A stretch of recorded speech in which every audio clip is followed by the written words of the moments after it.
Welcome back to On the Daily. In this episode, I'm talking about Blake Lively. She's a real hot topic right now. And I admittedly never read It Ends With Us, but I did see the movie. And I have thoughts. But I also went straight to her human design chart to really figure out why the heck she's dealing with as much pushback as she's dealing with right now. And I think I have some observations, and this is going to resonate with anyone who has ever felt like they're being misunderstood or, and just kind of my commentary and I think my observation on just our collective addiction to trauma. And I want to talk about all of it in this episode. So if you're into, you know, celebrity gossip and astrology and human design, and you're also on a healing journey, this episode's probably going to resonate with you. So listen in. Before we dive into this episode, I have to tell you about a little masterclass I have, which is called Selling for Your Human Design. And it really is that. It teaches you how to sell based on your specific human design and the defined centers in human design that you have. So in this very detailed and very valuable masterclass, what I'm giving you are actual sales prompts based on your human design centers and how to use those sales prompts to bring in more business, to grow your network, to get more engagement, all of the things. So the craziest part about this is this masterclass is $23 and you can get it by clicking on the link in our show notes. And I hope you enjoy it because learning how to sell with your human design almost just feels like you cracked a code, and I'm all about you cracking the code. So if you are interested, click the link in our show notes and snag how to sell with your human design using your defined centers. And it's $23. So enjoy. Let's get into this episode. Okay, Blake Lively. It Ends With Us. Let's talk about it.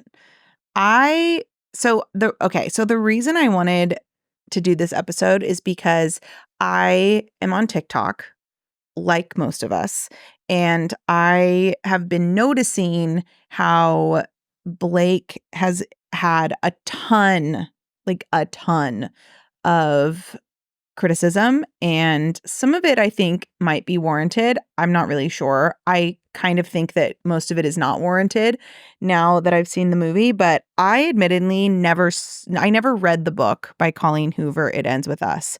So I really didn't know what it was about. To be honest, from what everyone like the like rave reviews about it, from like how much of a cultural phenomenon it was when the book came out, I honestly kind of assumed it was like another Nicholas Sparks book, like a Walk to Remember type energy, like a cute little love story. Like that's kind of what I assumed. And I never saw it. So I had no idea what it was about. I had no idea about any of it, even though like it was all over social media. It was all over the news. Everyone I talked to was like, "Oh my gosh, did you read It Ends With Us? It's so good." And so I had no idea what it was actually about, which I think is an interesting part of this, which I will get back to, but that's something to note. I had no idea that that book was about domestic violence until the movie came out and Blake Lively started her press tour. So that's something really interesting to think about because, obviously if you read the book, you like knew what it was about, but like that was like not something that was talked about, at least not on popular social media channels that I followed as a person who didn't read the book. I had no idea that the book was about domestic violence. And after seeing the movie, again, I still have not read the book, so I cannot comment on the book. But after seeing the movie itself is not about domestic violence, in my opinion, as somebody who saw the movie. In my opinion, the movie is about a woman who ends generational patterns and ends generational trauma to kind of rise above and become her own person. And a lot of that generational trauma had to do with domestic violence. So yes, there are very sensitive things in the movie, and I can see how if somebody had experienced domestic violence, and if that is something that you've struggled with or something that you've encountered or endured or been a part of or whatever, then it would be a very triggering thing to see if you had not healed that. And I still would not say like, oh, that movie is about domestic violence. I think its roots are domestic violence, but it's not.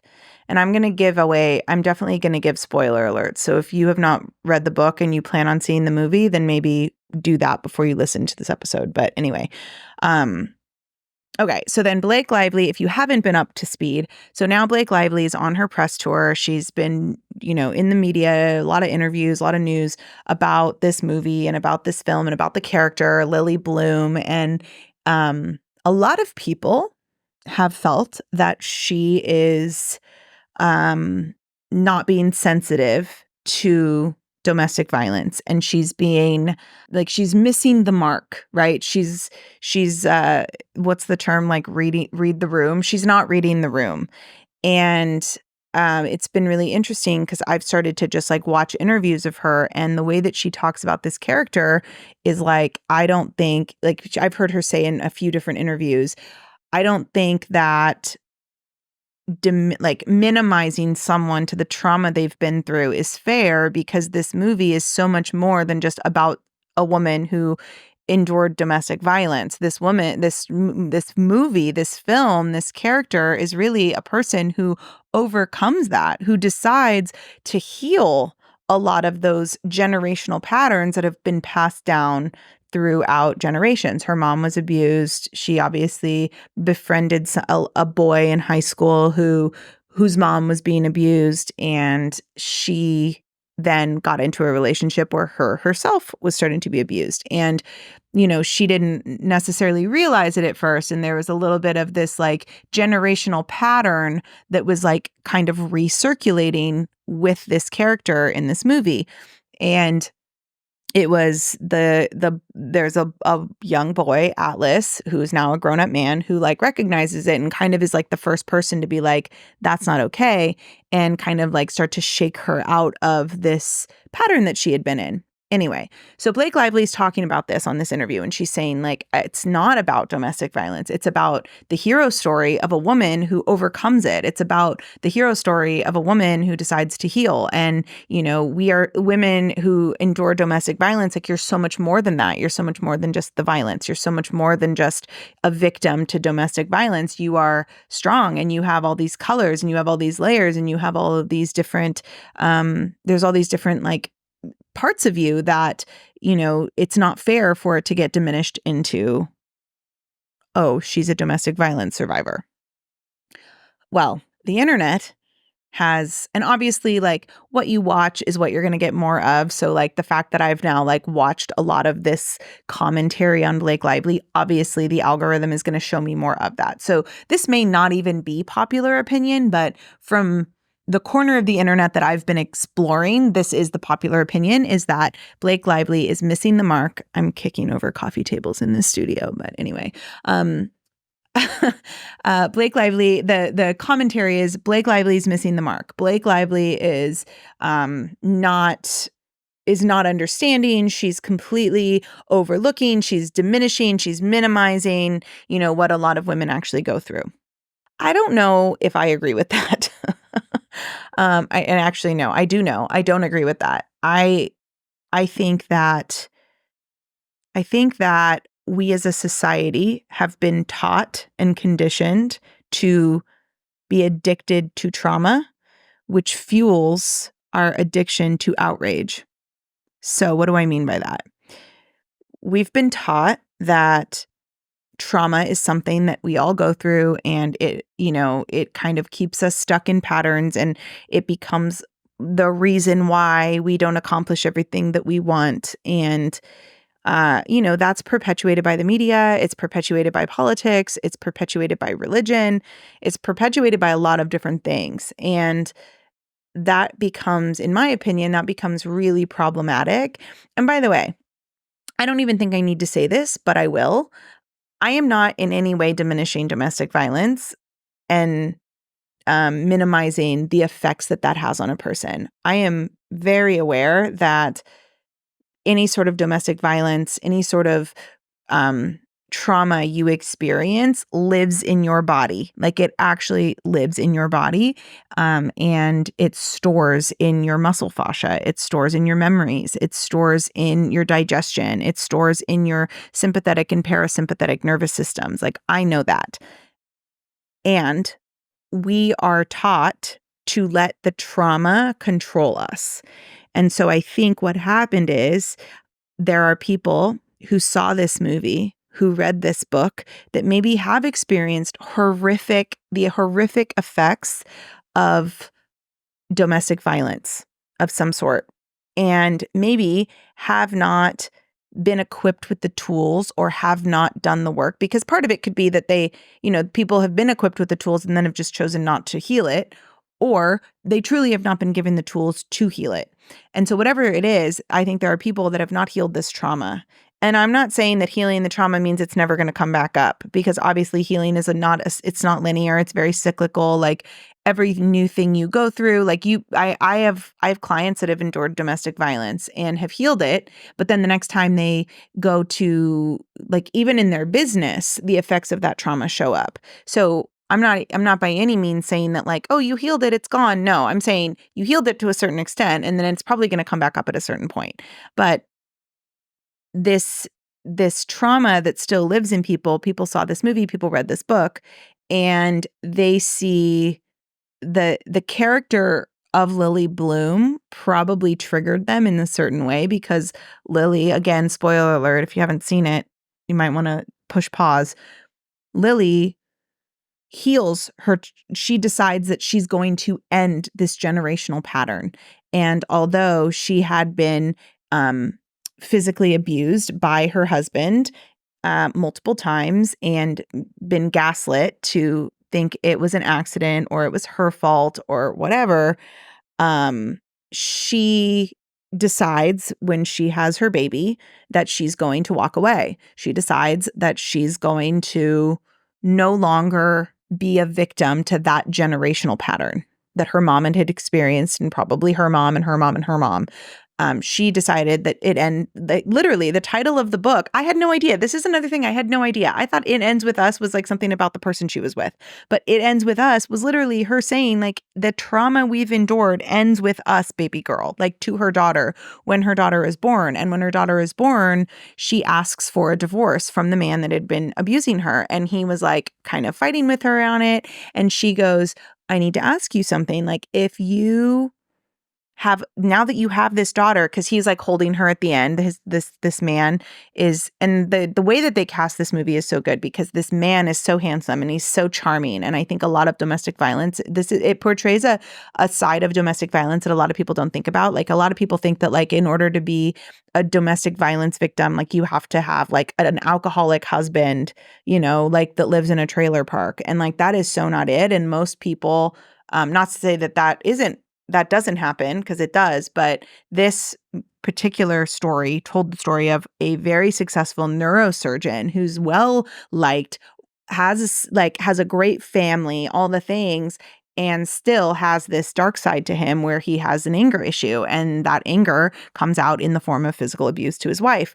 And so at the end, when he meets his baby girl for the first time, he's like, I'm going to protect you. I'm going to protect you. And Lily Bloom, Blake Lively's character, says, like, if she grows up one day and her husband is hurting her and her husband is abusing her, and even though she's telling her husband to stop and he doesn't, what are you going to tell your daughter? And like this beautiful moment where he like breaks down in tears and he says, I would beg her to never go back. I would beg her to leave him.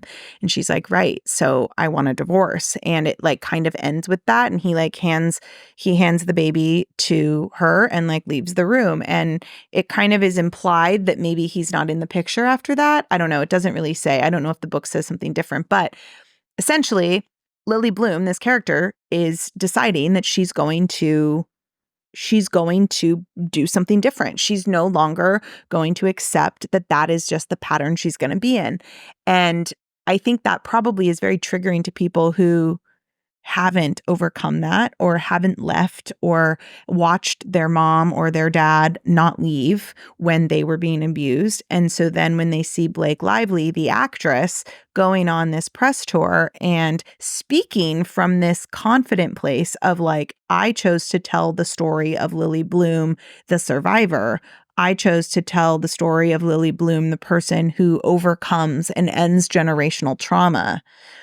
That is going to really seriously trigger people who have not done that. And I think that's what happens. And because we all have this addiction to trauma, I mean, look at the media, right? Like you turn on the news and there's never any good news, right? Like there's literally Instagram accounts called like the good news, whatever, because like there's another one, it's like publicly or public publicity or something. There's an Instagram account where like they literally just share happy stories because there's not enough of them, because you turn on the news and it's all about like who got murdered, who's under scandal, who got, where was their violence? I mean, we get off on murder documentaries. We get off on true crime podcasts, right? Like we literally have been taught to be addicted to trauma, to be addicted to violence. And that to me is, I think, why Blake Lively is experiencing the pushback she's receiving, because she's decided to tell a story from a different perspective that a lot of people have not either been given the tools or have ignored the tools to get there. And because I think a lot of times, and it's interesting because we all have stories, right? My story personally is not domestic violence, but like my mom was cheated on, I was cheated on.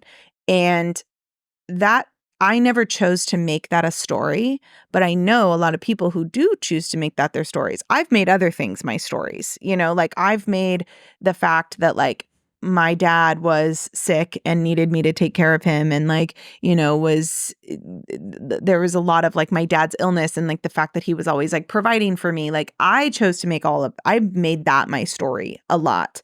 And these stories live with us until we decide to change the story.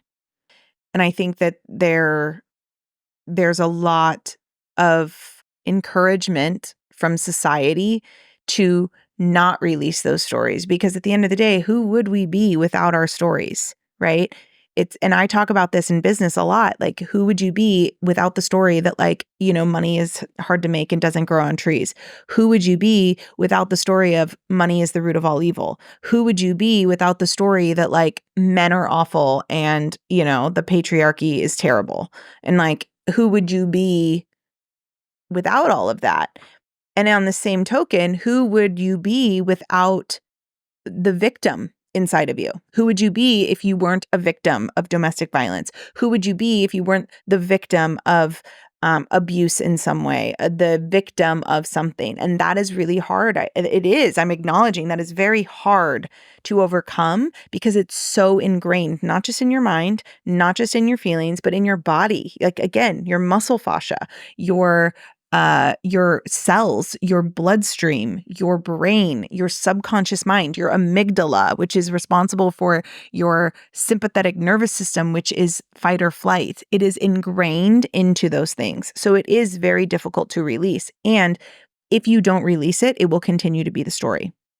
And so I think watching Blake Lively, this actress, like take a different approach to healing and take a different approach to domestic violence and actually telling the story of the survivor instead of the victim, that's really, really, really, really triggering to people. And because our addiction to trauma fuels the addiction to outrage that we have, well, that's triggering to me. And so now I'm mad and I'm going to cancel Blake Lively. The whole cancel culture thing, by the way, like I don't care who we hate. Like cancel culture is so ridiculous. And all it does is keep you in this like vacuum. And all it does is keep you in this echo chamber of just hearing the things you want to hear. And if you are in an echo chamber where everyone agrees with you, then you're not in the right pond and you're not growing. That is like, I believe that to my core. That's a hill I'll die on.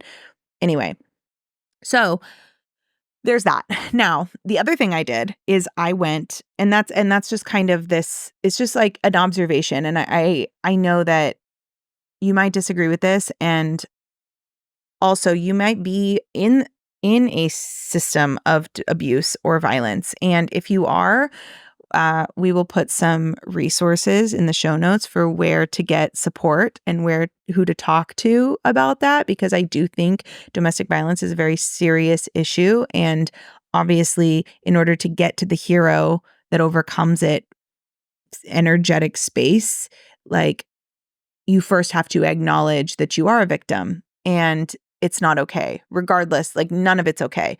Even if we can like talk about the subconscious meaning behind all of it, and in no way am I saying it's okay, and in no way am I saying that it's not a serious issue, because it is. So I'll say that. But the other thing I did is I was like, I wonder what Blake Lively's astrology and human design is, and like, how does this play in to everything that she's dealing with right now? And so I wrote some notes, and I literally have my phone because I was like, I need to actually like remember all of this. But the first thing about Blake Lively that I think is really interesting is she's a 2/4 manifesting generator. Now, 2/4s, they have this really cool energy about them where we're very gravitated toward listening to them speak. We want to hear their thoughts. We want to hear what they think.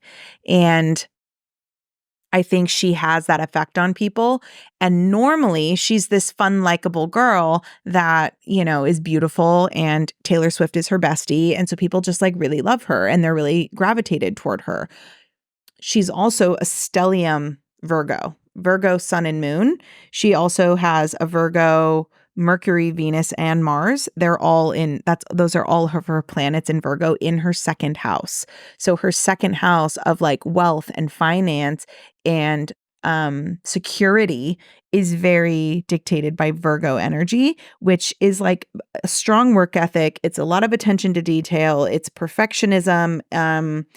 But it can also make her more sensitive to criticism.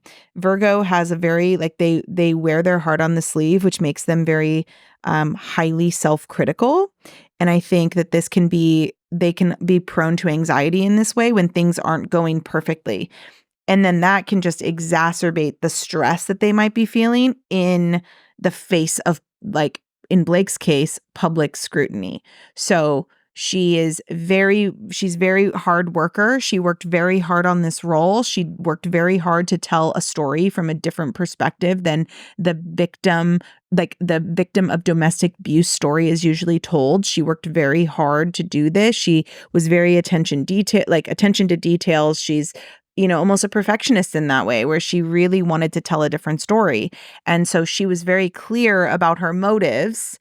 And then obviously that did not go the way she thought it was going to go, which she's getting a lot of criticism, which as a Virgo, she's going to be very highly critical of. She's going to get very sensitive of, and it's going to kind of make her a little bit more anxious and a little bit more stressed. Now, her conscious sun in human design is gate 59, which gate 59 is an interesting one because it's literally like the gate of intimacy, and the energy of this gate is really how to be honest and vulnerable. And so I think when gate 59 is in its positive, and if you're newer to human design, your conscious sun in human design is kind of like your greatest gift. So like the greatest gift you have. And Blake's greatest gift is the ability to be honest and vulnerable. And that's like the energy that she gives off, is this vulnerability and this honesty that we all really love and like eat up. And that's why it always feels so intimate with her. But then she speaks vulnerably and she's speaking her mind. She's speaking her truth. Like I said, I don't actually think she was minimizing anything. I think what she's doing with this character and what she did on her press tour is she decided she was not going to tell a story of a victim. She was going to tell the story of a hero of her own story who overcomes generational patterns. So she was very vulnerable and very honest about that in her press tour. That didn't go well.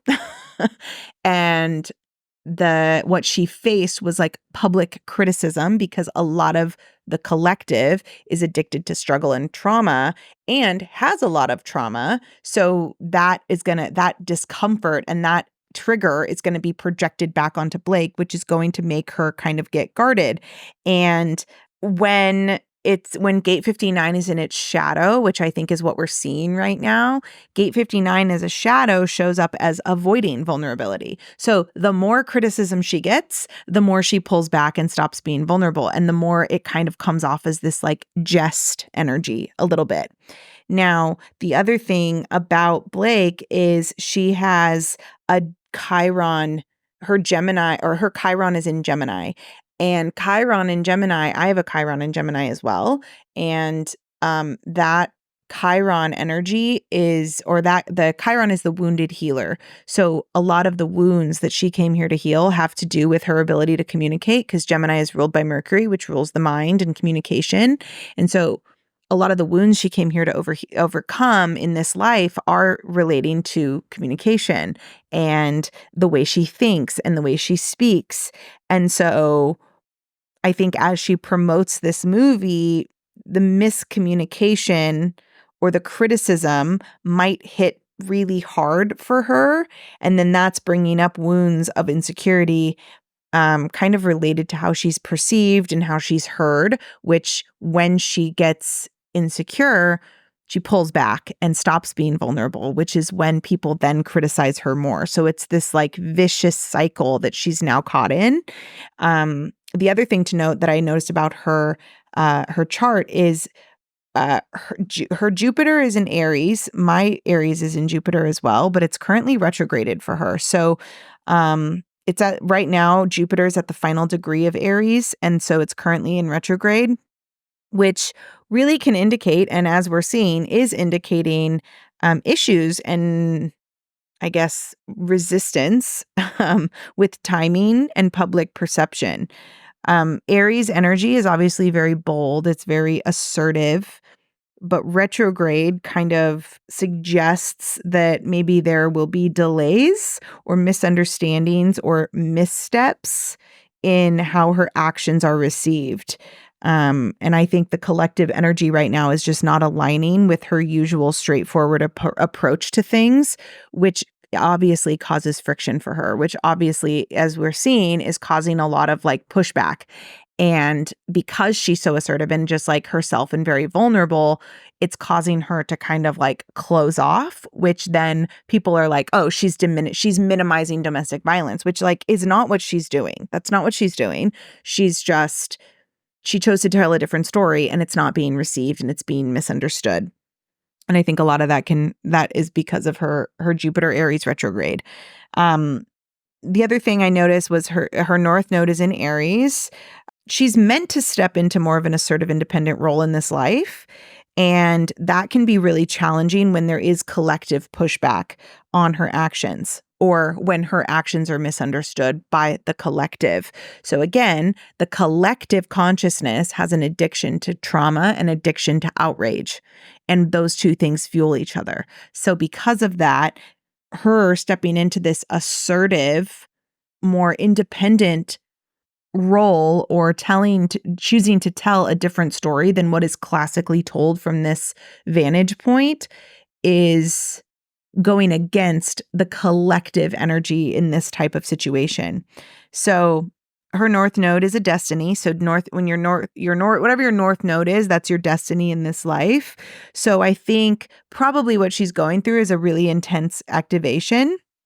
And it's probably pushing her towards growth. It's probably, honestly, I think it's just going to make her better. Like, I think this whole like cancel attempt on Blake Lively is just going to make Blake Lively more powerful and an even better actress and an even better storyteller. And people are really going to gravitate toward her even more. But that growth is going to be super uncomfortable.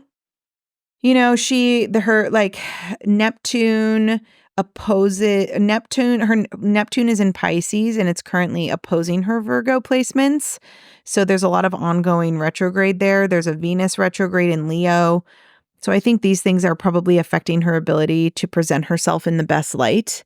It's really affecting her. It's kind of this Neptune influence right now is really, I think it's creating a lot of confusion. It's creating a lot of misunderstanding, a lot of disillusionment. A lot of disillusion is happening around her right now. A lot of people coming out and being like, I thought I loved Blake Lively, but it turns out I think she's awful.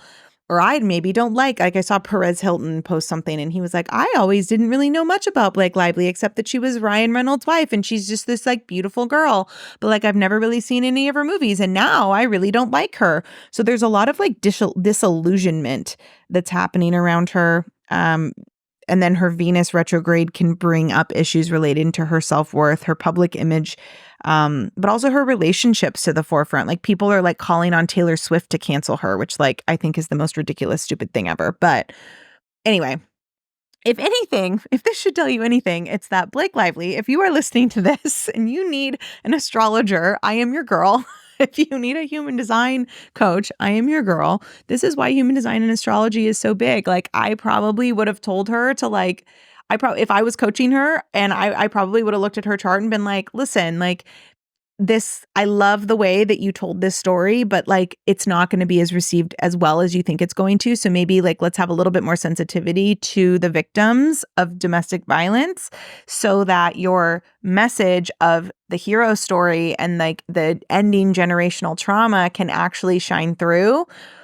This is why I'm such a big proponent that like all celebrities and athletes should have astrologers and should have human design coaches who can really look at their chart and kind of help them to navigate like their movie premieres, their press tours, the characters they choose to play, all the things.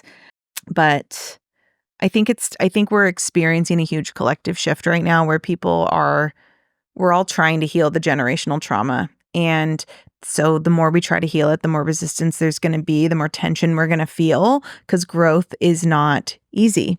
And a lot of the millennial generation has Pluto in Scorpio. I have it. Blake Lively has it. If you are somewhere in your 30s, you probably have it. And that Pluto in Scorpio is all about deep transformation. It's a transformational sign and it's a transformational placement in a transformational sign. So there's a lot of transformation and there's a lot of healing and there's a lot of ending of generational patterns that are happening with the millennial generation. And that's not going to come easy. It's going to come with a lot of resistance. It's going to come with a lot of pushback, especially from parts of society that are resisting that growth and resisting that change. But really, the resisting that growth just comes down to who would you be without that story? Who would you be without that trauma? And can you actually become a person who can release it? And I think that's what a lot of people are going through right now. And so it's triggering, which is causing a lot of misunderstanding around Blake. But I personally loved the movie. I personally loved the character that she played, and I loved the story that she told because she very easily could have told a very different story within the context of that script. She could have portrayed that in a very different way, and I really love that she portrayed the hero who decides that enough is enough and that it ended with her. And I think that was really, really powerful and very indicative to the new paradigm that we are moving toward. So anyway, that's my thoughts. And all of this always has everything to do, I can always relate it back to business. The more addiction you have to your trauma, the more addiction you have to outrage, the harder it's going to be for you to grow a business, the harder it's going to be for you to build a personal brand. Which is why when I work with my clients, I like to work through your human design and I like to work through your astrology. And if this is something that you feel has been lacking because you still get triggered all the time and, building a business is a very triggering experience for you because it brings up old wounds, then maybe it's just time to do business in a different way. And that's why my Scale to Six Accelerator exists. I really love helping people and I'm really good at helping people get to that like multi-six-figure business from a new paradigm, from the perspective of the hero instead of the victim. So that is still available. You can register for that. We'll put the link in the show notes. If you register before September 1st, you'll get a private branding call with me where we'll go through your astrology and human design and really help to figure out your personal brand so that you can bring it into your business and avoid misunderstanding. I mean, listen, you're always going to be misunderstood, but so you can prepare for it in a better way because it'll happen. Like you can't, that's a universal law. Like you can't have a lot of people love you unless a lot of people hate you. So I hope that Blake, even though I think probably this is like testing her confidence a little bit, I think that I hope that she's remembering that like the more people that try to cancel her, it just means that there's like a whole corner of the internet that really love her and respect what she's doing. And I'm one of those people. So anyway, I hope this episode was helpful and I will see you next time. Love ya.